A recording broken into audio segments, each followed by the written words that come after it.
নমস্কার বন্ধুরা, মানে ম্যাগনা চ্যানেলে আপনার স্বাগত। এই ভিডিওতে আমি আরেকটা আইপিও নিয়ে, আপকামিং আইপিও নিয়ে জাস্ট আপনাদের ইনফরমেশান দিয়ে দিচ্ছি। এখানে দেখতে পাচ্ছেন আইপিওর নাম হিরো ফিনকর্প আইপিও। অর্থাৎ এই যে হিরো ফিনকর্প আইপিও, এরা হচ্ছে মানে হিরো মোটরস যে প্যারেন্ট কোম্পানি, তার হচ্ছে সাবসিডিয়ারি কোম্পানি। আর হিরো মোটরস যে প্যারেন্ট কোম্পানি এই কারণে বললাম, কারণ কি এই যে আইপিওটা আসবে বা লঞ্চ যখন হবে জানুয়ারির দিকে, তখন এটার দুটো কোটা দেখতে পাবেন। একটা হচ্ছে রিটেল কোটা, একটা শেয়ার হোল্ডার কোটা।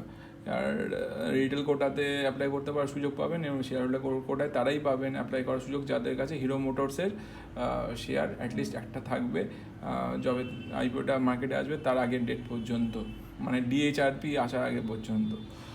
আর এটা যদি বেসিক আমি বলে দিই, সেবি থেকে এটা অ্যাপ্রুভাল পেয়ে গেছে অলরেডি, মানে মের 22 তারিখে এটা অ্যাপ্রুভাল পেয়ে গেছিলো সেবির কাছ থেকে। এবং এর যে ইস্যু সাইজটা, ফ্রেশ ইস্যু হবে হচ্ছে 2100 কোটি টাকার এবং 1568 কোটি টাকার অফার ফর সেল হবে। এবং টোটাল যদি ইস্যু সাইজ বলি 3668 কোটি টাকার।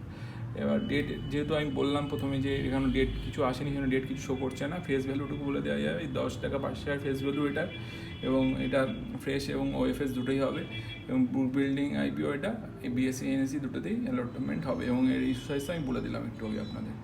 আর যদি কোটা ওয়াইজ বলি, কোটা ওয়াইজ কী দাঁড়াচ্ছে, কিউআইবি কোটাতে 75% আসার চান্স আছে কোটাতে, রিটেলে 10% এবং এনআই কোটাতে 15%। তবে একটা জিনিস বলে রাখি, এই যে ডিভাইডেশনটা এটা পরবর্তীকালে চেঞ্জও হতে পারে, সেটা এখনই ফিক্সড করে কিছু বলা যাচ্ছে তবে ইনিশিয়ালি এটা এখন থাকছে, এটা ইনিশিয়াল যে এগ্রিমেন্ট অনুসারে এটাই এখন দেখাচ্ছে, পরবর্তীকালে এটা চেঞ্জও হতে পারে। আর হচ্ছে এই আইপিওটাতে সম্বন্ধে এইটুকুই। আর যদি বলি এর কাজ সম্বন্ধে বেশি কিছু তো বলা নেই, সবাই হিরো মোটরস সম্বন্ধে জানে, হিরো মোটরস কোম্পানি সম্বন্ধে। এই হিরো মোটরস কোম্পানির এটা একটা সাবসিডিয়ারি কোম্পানি হচ্ছে। এরা হিরো মোটরসের ফিনান্সিয়াল মানে হেল্পিং কোম্পানি, অর্থাৎ ফিনান্সিয়াল পার্ট কন্ট্রোল করে, মানে এখানে ব্যাঙ্কিং ফিনান্সিয়াল সেক্টর থেকে এরা ডিল করে, এনবিএফসি টাইপের।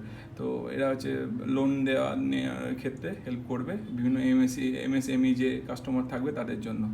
আর এতে মানে যারা লোন নিয়ে কোনো ভেহিক্যাল পার্সোনাল লোনের জন্য, মর্টগেজ লোনের জন্য যারা চাইছে তারা পেতে পারেন ইজিলি।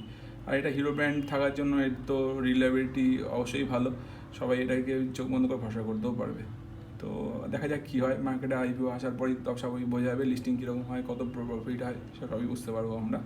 তো এই ভিডিওটা এই পর্যন্তই, কেমন লাগলো সেটা আমায় জানাবেন।